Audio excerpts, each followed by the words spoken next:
कभी किसी पक्षी को घोंसले की नींव बनाते देखा है? अथक परिश्रम करके तिनका तिनका बिटोर कर वो पक्षी अपना घोंसला बनाता है, अपनी संतान के लिए एक सुरक्षित घर बनाता है। और फिर कहीं से तीव्र आंधी आती है, भारी वर्षा होती है और उसका घोंसला तिनका तिनका करके बिखर जाता है। फिर वो पक्षी क्या करता है? वो रोता नहीं, ना ही विलाप करता है। वो बिना विलंब करे फिर से अपना घोंसला बनाना प्रारंभ कर देता है और सफलता पाता है। फिर हम क्यों छोटी छोटी असफलता से भयभीत होकर परिश्रम करना छोड़ देते हैं? एक बात सदा स्मरण रखिएगा, हर वृक्ष कुल्हाड़ी की एक मार से नीचे नहीं गिरता, हर चट्टान घन के एक प्रहार से नहीं टूटती। सफलता पाने के लिए अनावरत परिश्रम करना ही मात्र एक मार्ग है। स्वीकारण, सत्य का स्वीकारण मनुष्य के लिए बहुत ही महत्वपूर्ण है। जब तक मनुष्य सत्य को स्वीकार नहीं करता, उसे असत्य से लड़ने की शक्ति प्राप्त नहीं होती। जब आप भोजन करते हैं तो क्या होता है? आपका पेट स्वीकारता है कि वो भर चुका है और आप भोजन करना बंद कर देते हैं। जब आपको निद्रा आती है तो क्या होता है? आपका मन स्वीकारता है कि आपका शरीर थक चुका है और उसे विश्राम की आवश्यकता है। उसी प्रकार जब आपको किसी व्यसन को रोकना हो तो आपको स्वीकारना पड़ता है कि बहुत हो चुका, चाहे वो लालच हो या मदिरापान। उस व्यसन का त्यागना तभी प्रारंभ होता है जब आप ये स्वीकार कर लेते हैं कि आप उस व्यसन के बंधक हैं। हम में से ऐसा कोई नहीं जिनकी परछाई उनसे दूर रहती। हमारी परछाई सदैव हमारे साथ रहती है। कदाचित हमारी परछाई हमारे कर्मों के फलों का संकेत है। कदाचित इसी कारण कई बार हमें अपनी परछाई से भय भी लगता है, परंतु इस भय से निवारण पाने का एक साधन अवश्य है। वो है सूर्य की ओर मुख करना या किसी प्रकाश के स्रोत की ओर मुख करना, क्योंकि तब हमें हमारी परछाई दिखाई नहीं देती।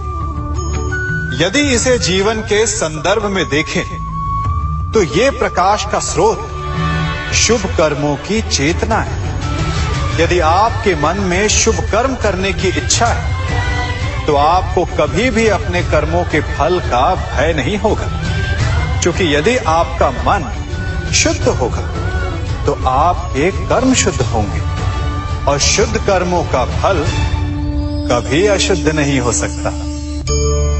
आज मैं आप सबको एक कथा सुनाता हूं। एक दिन प्रातः एक व्यापारी अपने घर से निकला। घर से निकलते ही एक बिल्ली ने उस व्यापारी का मार्ग काट दी। व्यापारी घबरा गया।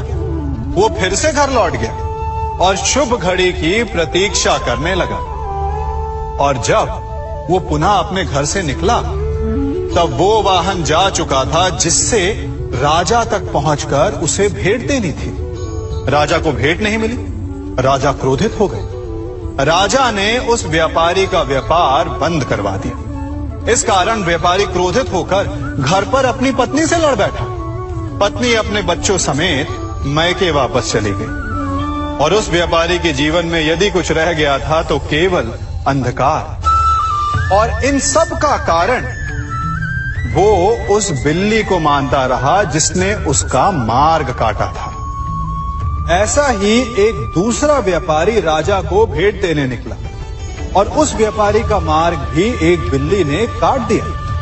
वो व्यापारी तनिक घबराया, परंतु उसने आगे बढ़ना अधिक उचित समझा। राजा तक वो समय पर पहुंचा। उसने राजा को भेंट की। राजा प्रसन्न हुए और राजा ने व्यापारी को अपना व्यापार बढ़ाने की अनुमति दी, स्वर्ण आभूषण दी। जब व्यापारी घर पर पहुंचा तो पत्नी को आभूषण और अपने बच्चों को देने के लिए वस्त्र थे उसके पास। हर ओर प्रसन्नता थी। समझ रहे हैं ना, दोनों के साथ एक ही प्रकार की घटना हुई, परंतु दोनों की प्रतिक्रिया भिन्न थी। ऐसा ही हमारा जीवन भी है। हमारे जीवन में प्रारब्ध का अपना स्थान है, परंतु उससे कई अधिक महत्वपूर्ण हमारी प्रतिक्रिया, हमारे सोच का प्रभाव है। क्योंकि यही हमारे जीवन को आकार देते हैं। इसलिए अपनी सोच को सकारात्मक रखिए, आपका जीवन सदैव आनंदमय रहेगा। आप इन दो पात्रों को देख रहे हैं। मेरे इस पात्र में जल है और ये पात्र मिष्ठान से भरा हुआ है। दोनों ही पात्र भरे हैं, परंतु देखिए, मिश्री को जल में मिला दिया, जल ने मिश्री को अपना लिया, मिश्री ने अपना अस्तित्व खो दिया। परंतु जल को अभिमान है कि उसका अस्तित्व अभी भी बना हुआ है। परंतु जो इस जल को चखेगा उसे अवश्य पता चल जाएगा कि ये जल अब वो जल नहीं रहा, ये अब शरबत बन गया। हमारा त्याग, हमारे बलिदान भी ऐसे ही होते हैं। जो इस बात को अनुभव करते हैं वो समझ सकते हैं कि कैसे हमने समय की धारा को बदल दिया। जो बलिदान देते हैं उनका अस्तित्व कभी नष्ट नहीं होता, अपितु उनका बलिदान संसार में कुछ ना कुछ परिवर्तन अवश्य लाता है। हम सभी कभी ना कभी, कहीं ना कहीं अपने जीवन में यात्रा अवश्य करते हैं। हमारी यात्रा में कभी पक्के रास्ते आते हैं तो कभी कच्चे रास्ते। पक्के रास्ते मनुष्य बनाता है और कच्चे रास्ते जानते हैं कैसे बनते हैं? चलते चलते बन जाते हैं। जब लोग एक स्थान से जाते हैं तो पैरों के दबाव से नीचे की घास कुचल जाती है। बार बार उस मार्ग से जाने से धीरे धीरे मार्ग स्वतः ही बन जाता है। और यही जीवन है, यही नियति है। जब आपके जीवन में आपको मार्ग ना मिले तो रुकिए नहीं, आगे बढ़ते रहिए और आपके पैरों के दबाव से मार्ग स्वतः ही बन जाएगा। हम सभी अपने जीवन में सफलता चाहते हैं, है ना? उसके लिए हम रात दिन परिश्रम करते हैं, कड़ी मेहनत करते हैं, परंतु फिर भी असफल हो जाते हैं। परंतु ऐसा क्यों होता है? कभी सोचा आप सबने? क्योंकि सफलता पाने का मंत्र बड़ा कठिन नहीं, बड़ा सरल है। उचित विचार, उचित समय, उचित स्थान पर उचित प्रहार। जब आपके विचार, समय, स्थान और प्रहार यानी परिश्रम उचित है तो सफलता आप ही को मिलेगी। जिस प्रकार एक लोहार लोहे से कुछ बनाते समय उस लोहे के सही ताप तक के आने की प्रतीक्षा करता है और समय आने पर उचित स्थान पर पर्याप्त बल से प्रहार करता है और लोहा आकार ले लेता है, ठीक उसी प्रकार आपकी सफलता भी आकार लेती है।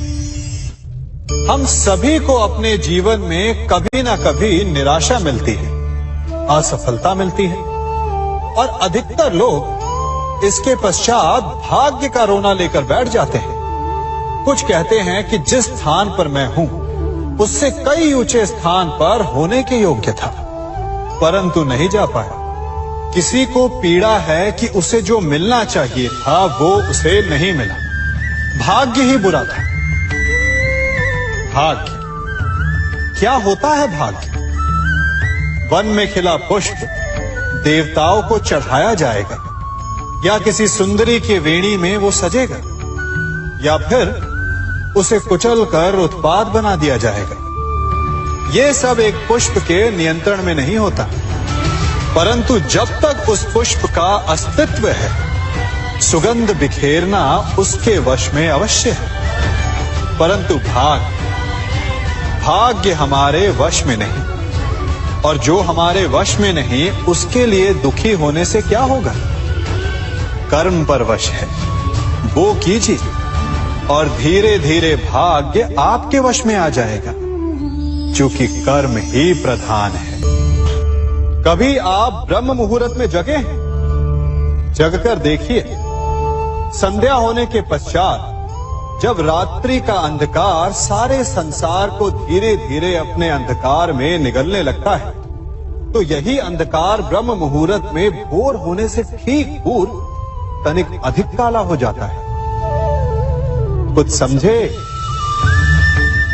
हमारा जीवन भी कुछ ऐसा ही होता है। जब हमारे जीवन की समस्याएं अपने अंत पर होती है, तो यही समस्याएं एक भीषण रूप लेकर हमारे समक्ष प्रस्तुत हो जाती है, और ऐसे परिस्थिति में अधिकतर लोग हार मान जाते हैं।